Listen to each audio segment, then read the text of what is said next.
Today was a wonderful day for Herbots Lofts from Belgium. We win on the provincial race of Vierzon, province Flemish Brabant, against total about 4,500 pigeons. We have the highest speed with our old bird. This hen is first in the old bird category, 1,700 pigeons, but also highest speed of 4,500 pigeons. Wonderful ice. In the yearling category we have first and second.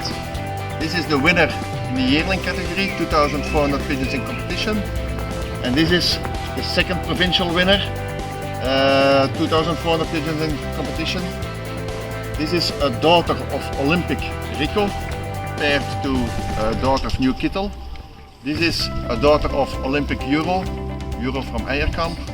And this is a direct daughter from Orange King, first national orange, paired to a female from Emily Lofts, a daughter from first and second national winner.